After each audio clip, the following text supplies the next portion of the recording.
It's Wednesday, the 4th day in the month of September 2024.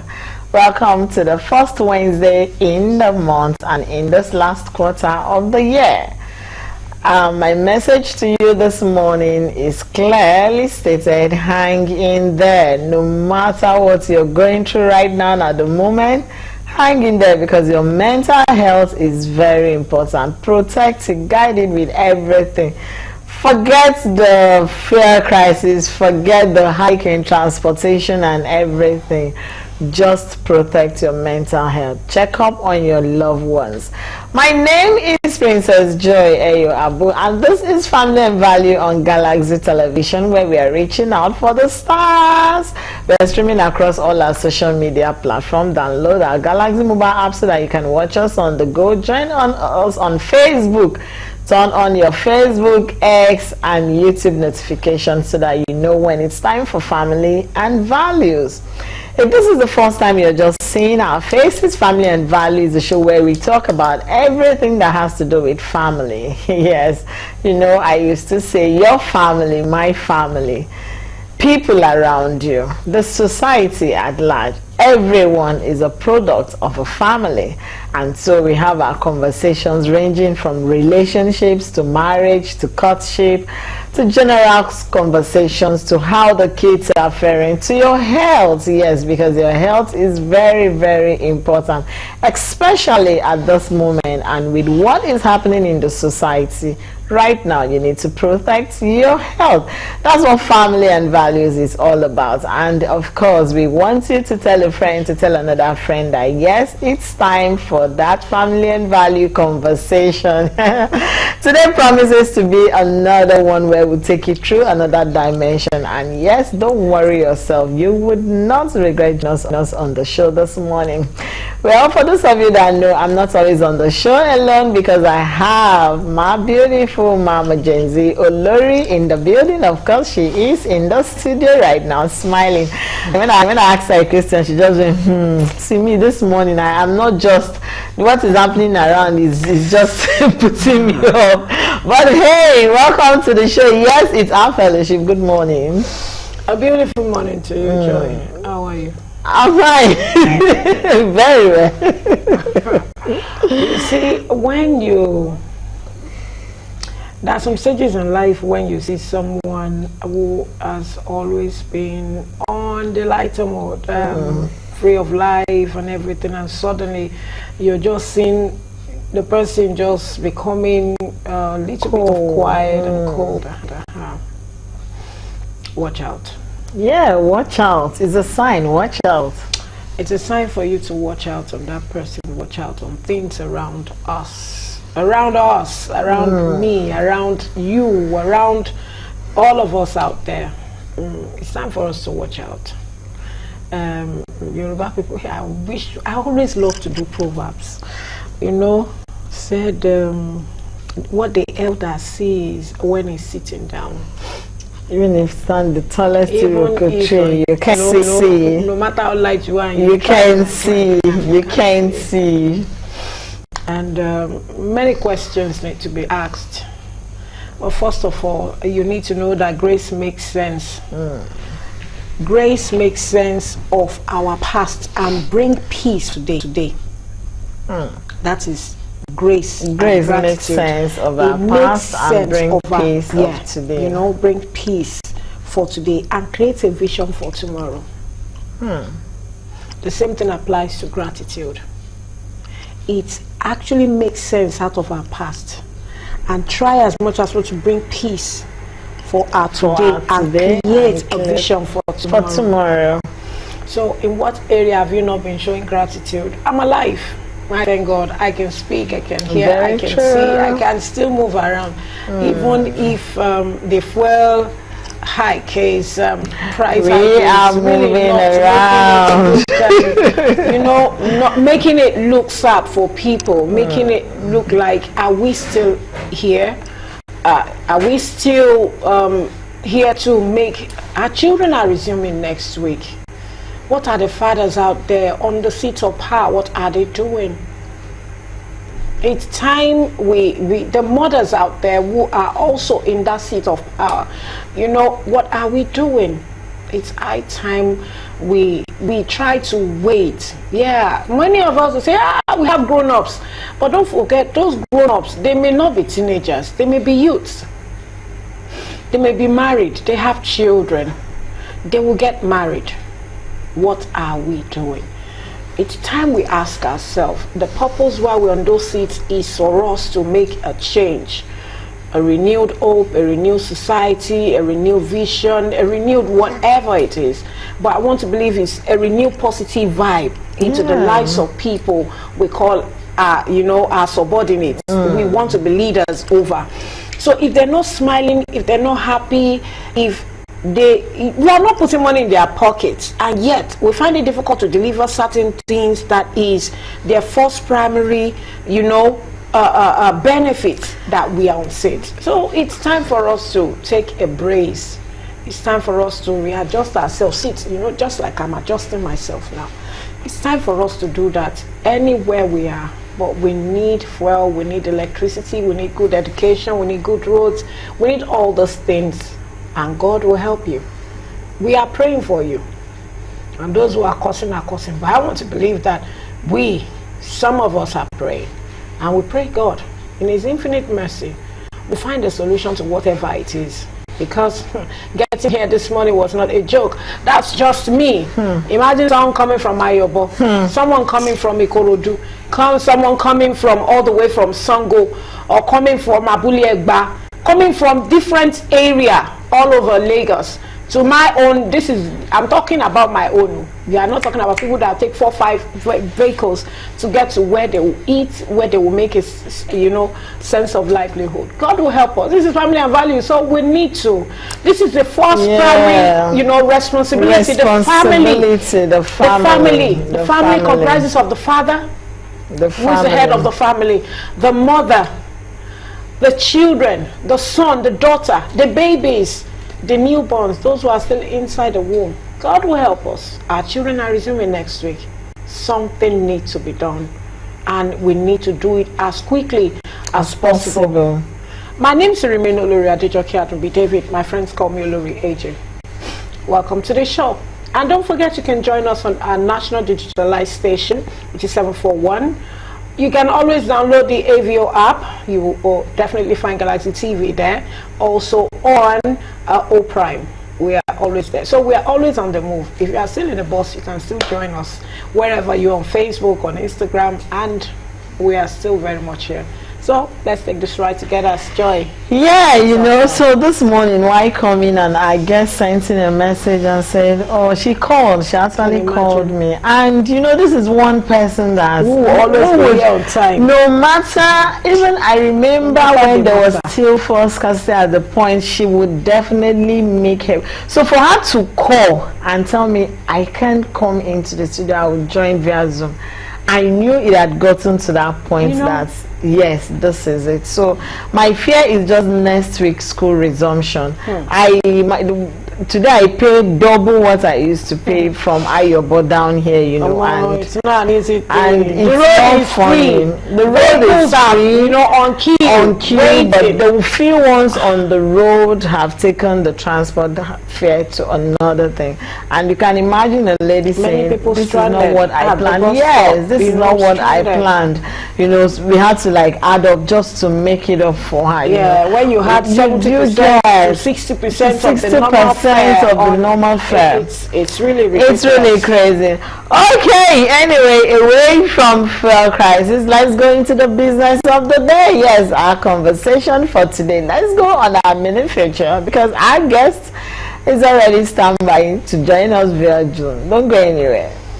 Have a lot of cultural, social expectations from marriages, and somebody is getting married to this other tribe, and then the social media is just there, the society is just there to analyze the traditions, and put you up and I have my own this thing I could always share, and I remember one time when we talked about bride price, Lori was screaming out, if I start spilling out some of these traditions that happens in my area, I'm sure she will literally freak out of her seat. Small thing. No, like, okay. I watched this movie, Bride Price. Bride Price. I screamed. Okay, yes, to help us dissect this topic so that you truly understand what we are talking about, we have our very own. She is the head girl of this fellowship. You know, Monday, Tuesday we have the captain and that this one is our own head girl, our own lady. Of course, she's no other person than Gladys Obeshi. Good morning. Good morning. Good morning. Good morning. See, oh God, I miss you here.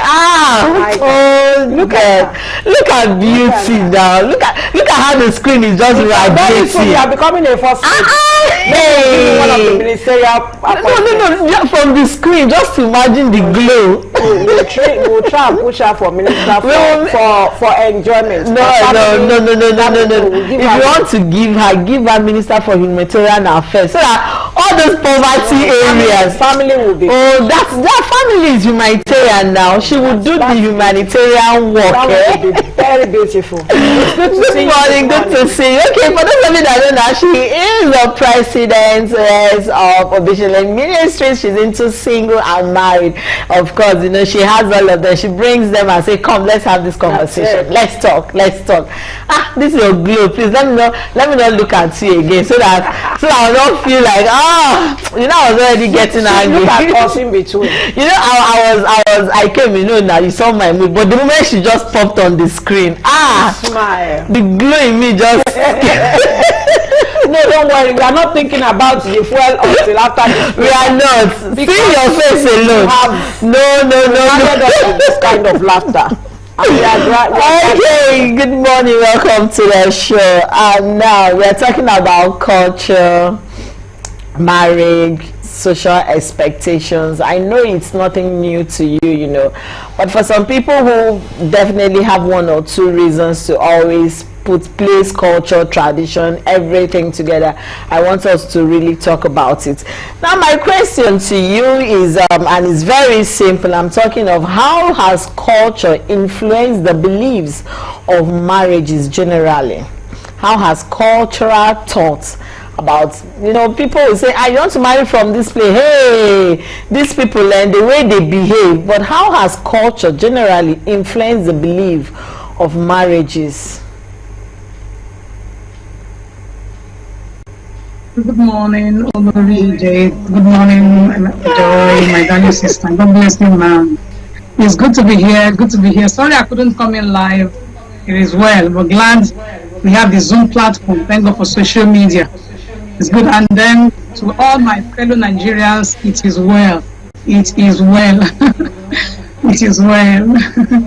Praise God. All right, it's good to be here, and I'm not taking this for granted at all that I'm here this morning. You know, it's always a delight for me. It's like coming home. These are my personal people. All right, so marriage and culture. Now, talking about how culture influences marriage. What actually comes to me readily now is the fact that we all are products of something. We all, you know, talking about culture now. God in Himself, God is a God of continuity. You know, He's the God of Abraham, Isaac, and Jacob. When you take your time to look at yourself and your mindset, your ideologies in life, and the things you do and why you do them, you will understand that most of these things are not organic to you. They are things you inherited. That's the truth. So you can't really divorce culture, you know, people's way of life, people's pattern of behavior from who they are, because they are an offspring of a source, as it were. So we all are product of one thing or the other. You know, maybe the way I prepare a particular dish, maybe what I learned from my mother, who she also learned from her own mother, you know, her mother from her own mother, and that, what have you. And of course also maybe the way you run your marriage, your relationship, will not necessarily be organic to you. Maybe something you learned by observing you learn from your environment, things you took out. So culture has a lot of a major role it plays on people's behaviors and marital journey. And the question is, what you're gleaning from, how healthy is it? How healthy? What are the fruits of that lifestyle you've imbibed? Because spoken or unspoken is the fact that we all are product of something. You know, where our totality, our personality is the totality of our experiences, our exposures, our social interactions, the things we came to meet. They are not necessarily original from, and even our ministry, for instance, our vision as a ministry is bringing back God's original intent for the marriage institution. There was an original from the beginning, but you know, man in the course of interaction began to invent things for themselves. Bible says God made all things well, but men came up with different inventions. Of course, so these are things that were passed down to us. But I think I just love today's topic. It's time for us to really sit down and ask ourselves, the things I do, why do I do them? What informed it? Are they my natural inclination, or did I take it from somewhere, and why? Thank you. Okay, ma'am. I want to ask, what are the benefits we can derive from intercultural marriages? What are those benefits that we should look out for? Okay, I'm getting married to someone from Joystown now. Okay, I don't think I can understand the language or quickly pick up the language. How am I going to, you know, what are those things I can look forward to, and what are the challenges? Like the area of the language, I forget. I don't think, I am not sure. Maybe just to say good morning and to say thank you may be the only thing I'm going to pick, you know. And in a situation whereby you have a husband or a partner who is not very much into cultural relative, you know, activity in the home, how well is that going to be very easy for the other partner to be able to cope? Because when you have families who are so much particular about, you cannot speak our language, you need to dress the way, you know, our people dress, even though you are in the city, you need to do this. So what are the benefits and the challenges that comes with intercultural marriage? All right, thank you for that question. Thank you for that question, Olori. That's a very profound question. Now, but let me backtrack a little to say this. Marriage is a union of a man and a woman of marriageable age coming together to become husband and wife by mutual agreement, not based on duress. You know, so what binds couples together is agreement. Agreement. Bible says, can two work together except they be agreed? Agreement. Now, for you to decide to marry from another culture outside your culture, you must do your due diligence. Marriage is not just like, you know, a hit and run relationship where you just meet one feeling and that goes it. Marriage is a lifelong journey. Marriage is a serious affair. So you cannot afford to enter into marriage with levity. You cannot allow, I tell my singles, you can't allow emotion to becloud your sense of reasoning if you're going to make your marriage work. There's nothing wrong with intertribal, intercultural, even interracial marriage. But the fact that is that you must do your due diligence. If you're going to marry from Nigeria, from instance, we have different cultures and ethnic, you know, regions. If you're going to marry somebody from the West, if somebody, a Yoruba person, for instance, and you're an Igbo person, wisdom says, as much as you love your husband or your wife, as much as you have butterfly in your belly, you know, there's romance in the relationship, of course, heading for marriage, you must get to know that you are also marrying his family. You are marrying his culture. If, for instance, a typical Yoruba person will kneel down to greet the elderly, I like to be real. Then people from our own side of the divide, Eastern, we are not given to really kneeling down, except for some of us that have learned in this culture by virtue of interactions. You know, we're not given to kneeling down in the morning to greet our in-laws. A typical Yoruba man, Yoruba wife now will call her sister-in-laws, auntie, even if you are older than them. You must accord them that honor. You call your husband's brothers, your brother-in-laws, or a brother, you know, you honor them, age inconsequential.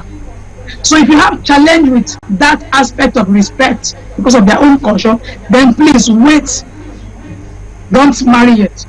Because you need to understand that is their culture.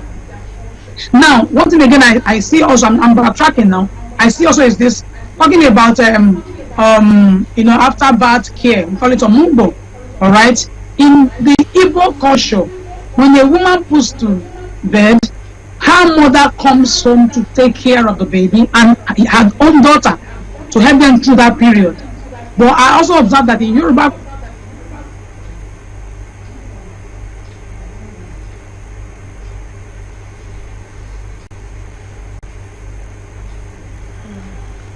Okay, I think we're having issues with the network. It's frozen. We'll be waiting for her. We'll be waiting for I love her. that Omugbo part of, and many mother-in-laws now, especially when it comes to the husband, mother-in-law will tell you, "He's my son. It's my right to come and take care." But now of the men baby. also are also And the mother and the clamoring for daughter-in-law this will say, "I want my mom."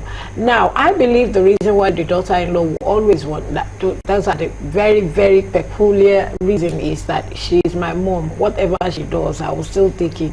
But if my mother-in-law should, you know, do some things, I will like, you will not be able to talk. But you see that part of Omugbo, and now where I come from, if you give birth, you have to stay 3 months at home. Who comes? That's it. Now, That's where I'm who going. comes is the lady's mother. That's what I'm saying. The lady's mother comes But home. these days, the mother-in-law, Mother-in-law father, the would husband's definitely father want to come. come. Now, so they've strike a balance somehow. Okay, you would come and spend a certain time, then go. Then the husband's mother will come and spend a certain time.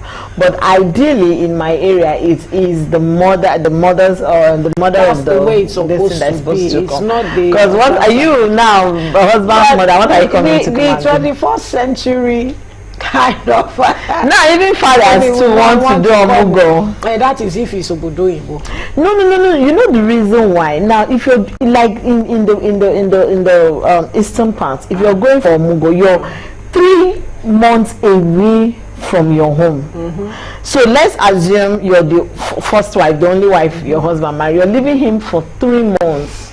Now they are If your husband married, they are plead now. You are not. Now they are plead now. They are fear as men were. Now you leave us 3 months, nothing, and you are there enjoying. They feel like you're just That's what I'm enjoying. saying.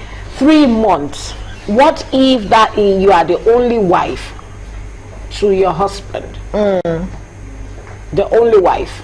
You will still observe the 3 months. Now, so it doesn't have That to be that is why some of them come back and see that their husbands have gotten this thing. you know, into another. The culture is so beautiful. The culture is so beautiful because as much as you the Easterners have Omugbo, you have your own. I don't know what you call it in your It's still this thing now. it shouldn't be. It shouldn't be. You are not speaking. We are not. It's not Omugbo, but we have our own language. I don't know why should you be? Why should you find it difficult to say? Because I don't know how it's pronounced now. my God. Secondly, do you know that in my place now, not in my place, the typical Efik woman, they will put you in the fatting room prior to your marriage. I think I learned that when I was in so that they said so that they'll now be feeding. Then I grew up knowing that it was gari, and they'll soak gari overnight so it swells. Then that's the first thing you take, and I saw it a lot happen. And at the point I was like, gari. Yes, like why would you give somebody? And the lady comes out so fatty, so big, you know, and that was why we had fresh. Yes, mostly of Efik when I girls was are on the school. big side. Yes, it happens. When yes. we're talking about It's called fatting room. Down at the fatting room. Yeah. Now for the Yorubas, all I know is that it's time for your mother to come in and nurse the baby. That's the girl's mother, right? Yeah, the girl's mother. But you know, there's always this contention between. I want to ask that question when Pastor Gladys Obichili comes back. There's always a contention. The husband's mother wants to come. The wife's mother, they can both come now. and they will be taking care of the baby together. One will be taking care of the mother, while the other will be taking care of the baby. You know why? Now, this is where I'm going. Let me give an instance. When I gave birth to my first born, a boy, I remember, because my mom works in a health ministry, so I remember she was giving me some, I see it as torture after giving birth, but I never knew she was helping me. I'm like, because I say, if you had a boy, your daughter-in-law will call you a witch, because she will not know that you are doing this to help her.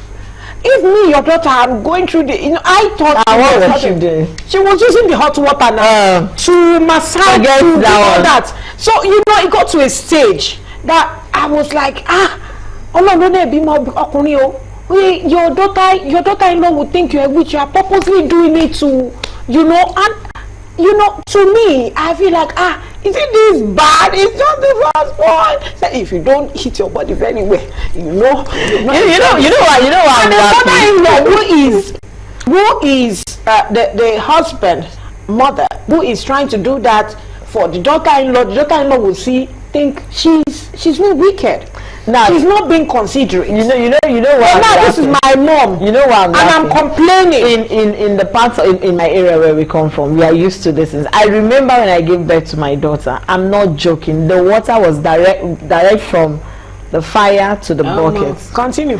And my auntie then, she'll just soak this big towel. Yeah. And you're seeing the fumes, and she's pushing you to the wall, and she's bringing it.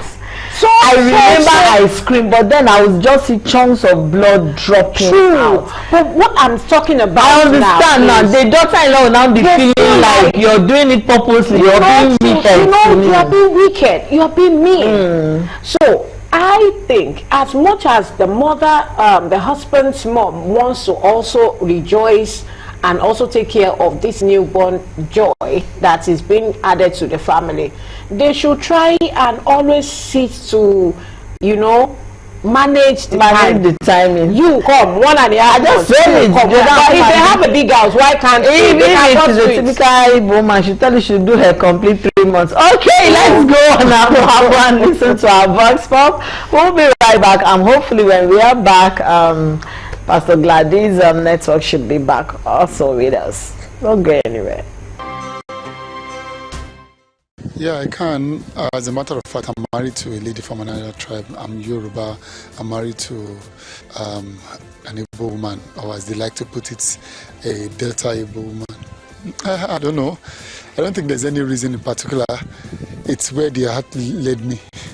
So I don't care the tribe, because that's not what is important. The tribe does not say everything about who the person is. I deal with people on an individual basis. So why I can marry a lady from another tribe, because it's because of character, So because for my like some tribe, they have many different characters that their ladies have, and some tribe their ladies have bad character. So I know the tribe that I can marry from. Like I can also marry from Igbo or Yoruba. No.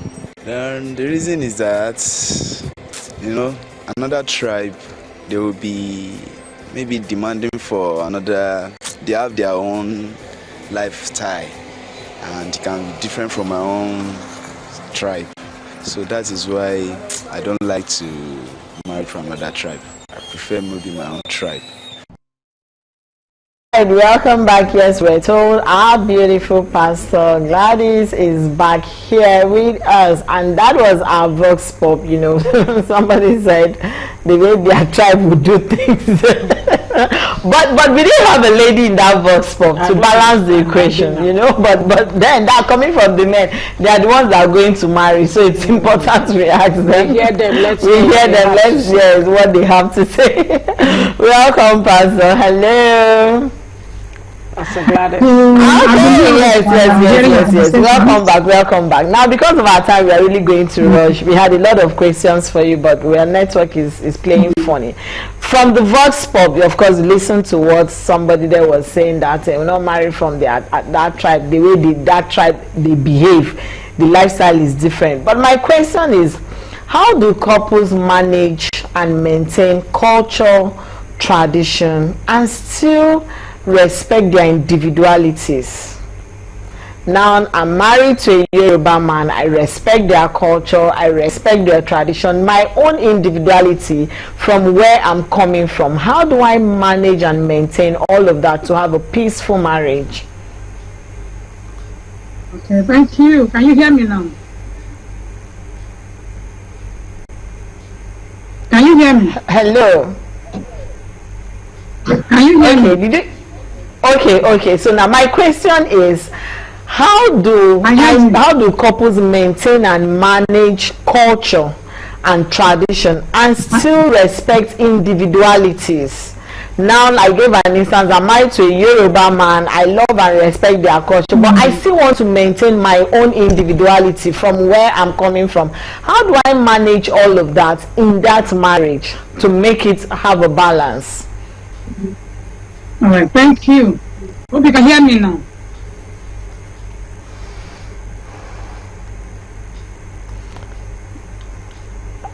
Let me know if you can hear me. All right. Maybe I should just go straight. Okay, I think we're having audio issue with Pastor, but then I would want you to speak out so that we can hear you, because we are hearing you from the studio here. So maybe we are hearing you. Yes, we are. We are hearing you. So if you got my question, you can ask very responsibly. Thank you. Yes, I got your question very well. Like I was saying before the networking went off, it begins with the foundation, with the beginning. You know, before you enter into marriage, you must have an agreement. There must be proper discussion on what both of you expect from each other in that union, vis-a-vis becoming one, because marriage is two people becoming one flesh. Marriage is not a game of individuality. Marriage is two people intertwining, coming together to become one. Okay, so if we are going to marry intertribally, we have to come together, bring our both cultures together, and know how we can navigate it together if it's going to work. There must be a place of communication. You must always communicate, get to know each other, ask the necessary questions, visit places. 2, there must be a room for respect. You must respect each other's culture. If peace is going to reign, if peace is going to be the order of the day in that home, if that marriage is going to work, there must be mutual respect. Now, so you can't divorce communication from any marriage, be it intertribal marriage, intercultural, or even same cultural marriage. You cannot divorce the place of communication and getting the proper feedback. If you know a particular culture, if it takes you, wisdom says you don't have business marrying to that culture. You know, a lot of people, out of frustration, out of time, out of wanting to be married, want to belong, they just dabble into all manner of relationships without doing their due diligence.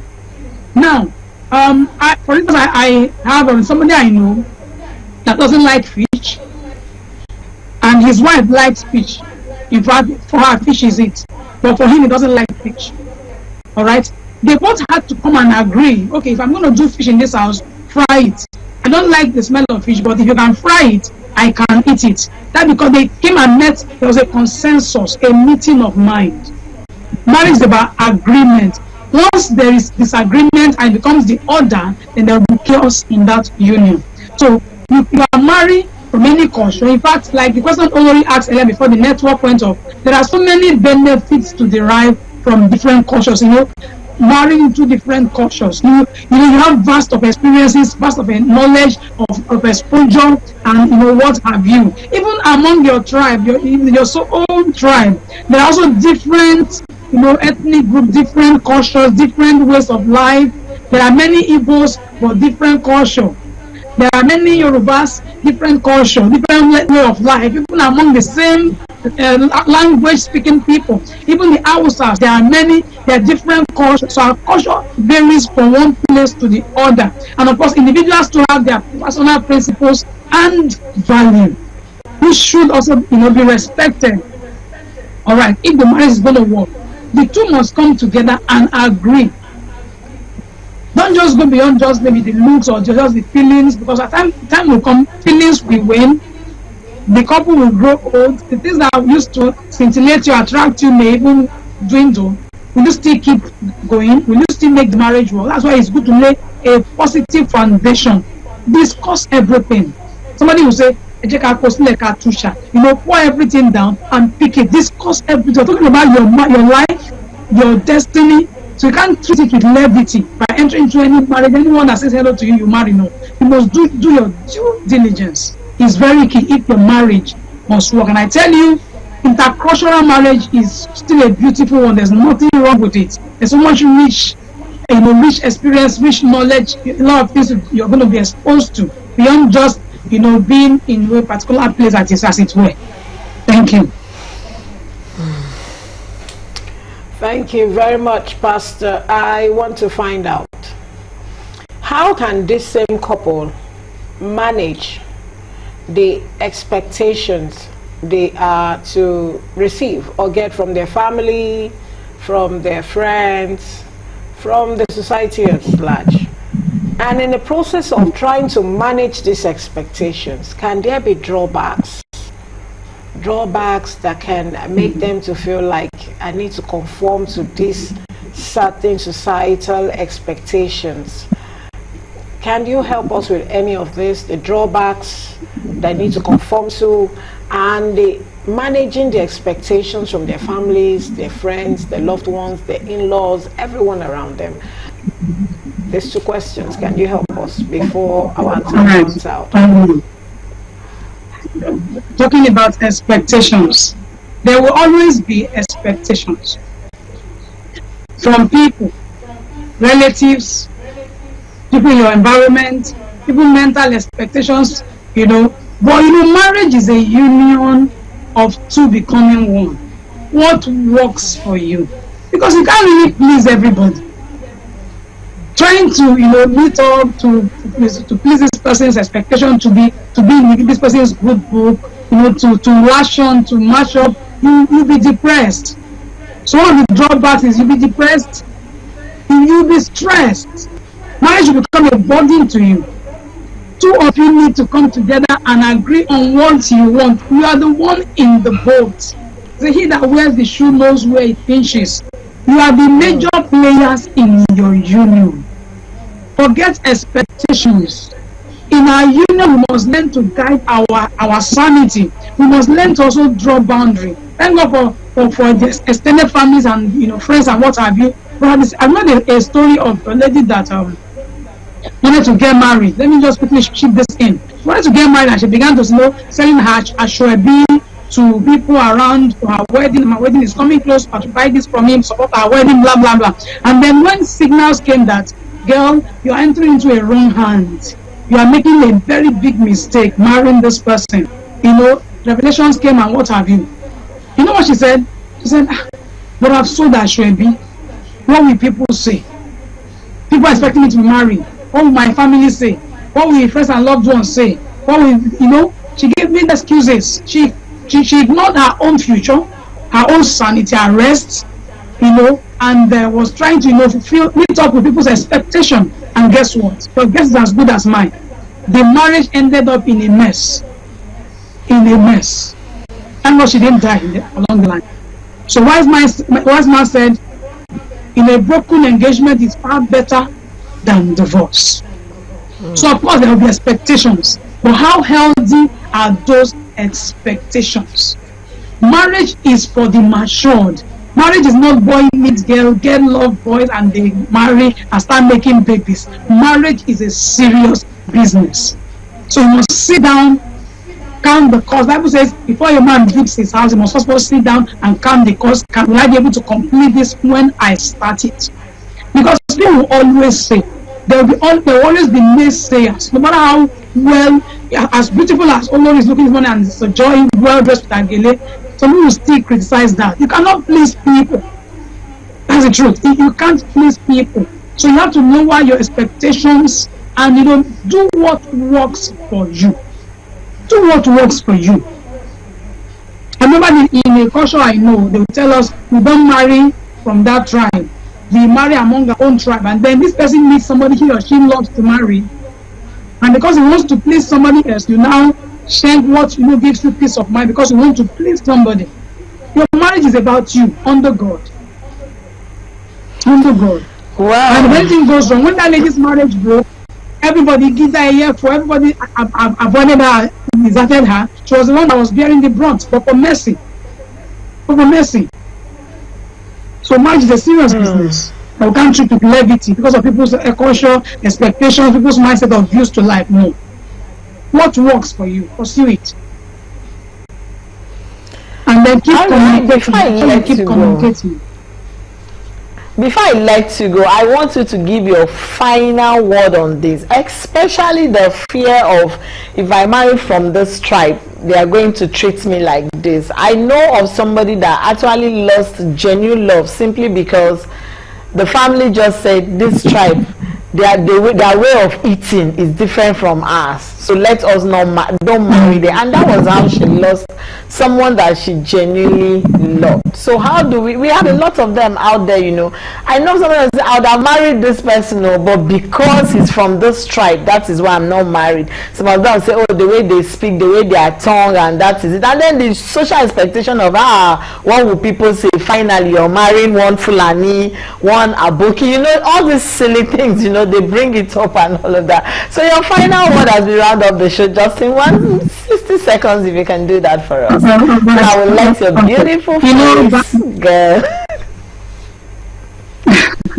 Thank you. Behind every reasons people give for not marrying this person, not marrying that, are past experiences. We can't divorce that from people's affair. People have also done that, and got their finger burnt. I met a lady that married from a particular tribe against all warnings. She said she was in love. In fact, those that were telling her the truth, she, he blocked them off, and then today she's not alive.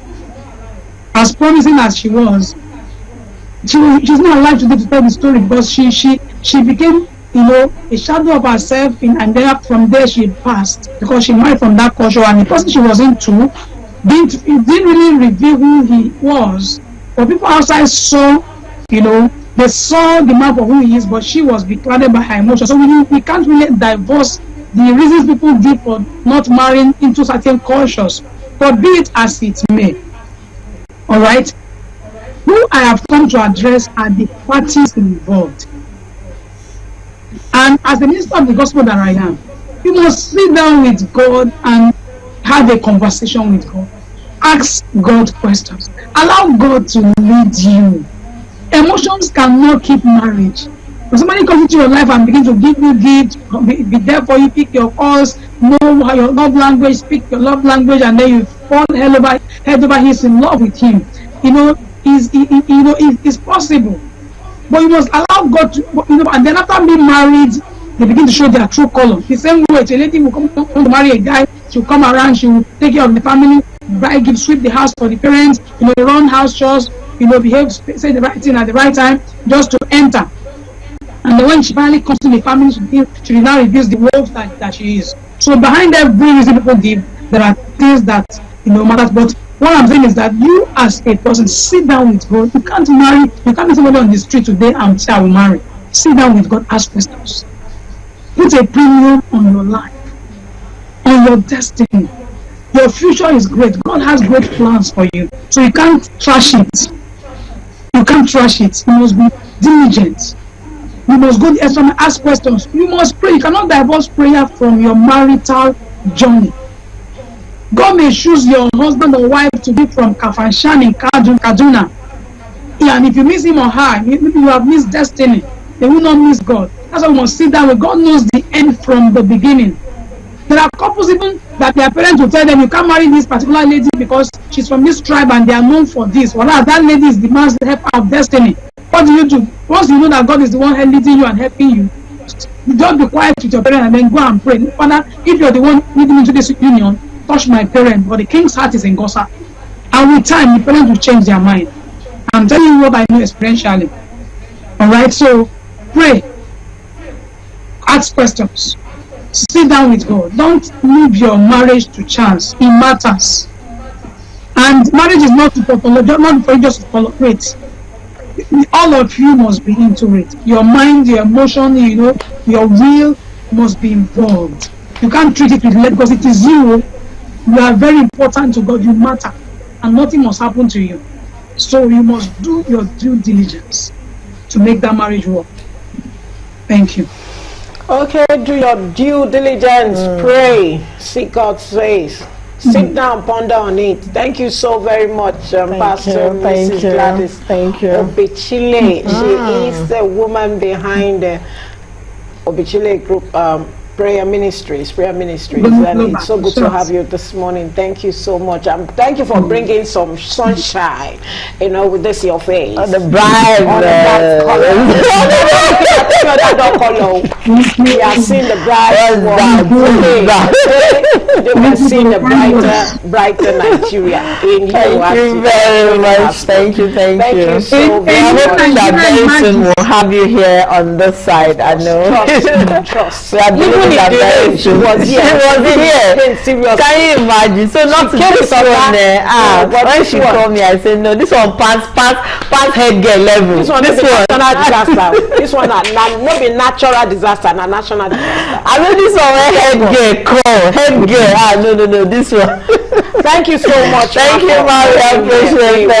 Thank you. Hope you have a very splendid and a wonderful day. So we'll see you next time on the show. Thank you.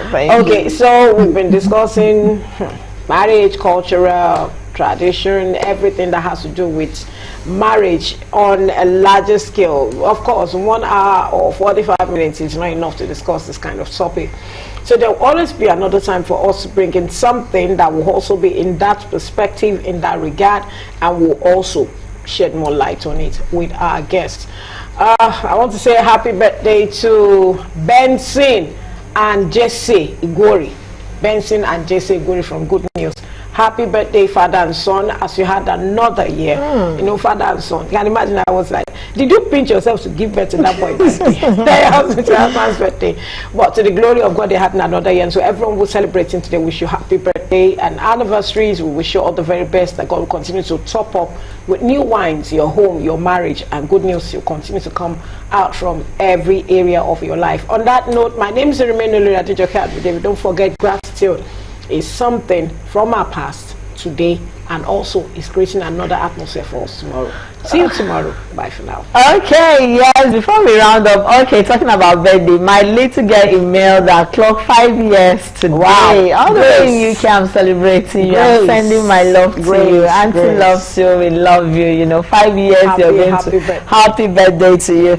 All right, tomorrow is Healthy Thursday. I'm sure you're not ready for the topic we want to have. Tomorrow we are talking about sexual health. Let your brain not go too far. Everything you need to know about this topic, Tomorrow we'll be having our doctor in the studio, to help us do justice to it. My name is Remain Princess Joy Ayo Abu. I'll see you tomorrow. Please, as you go out today, show love to someone. People are going through a lot. Be kind with your words. It's not the time to start abusing anybody on the road. Please, just be kind and nice with your words. Have a splendid Wednesday. See you tomorrow. Bye.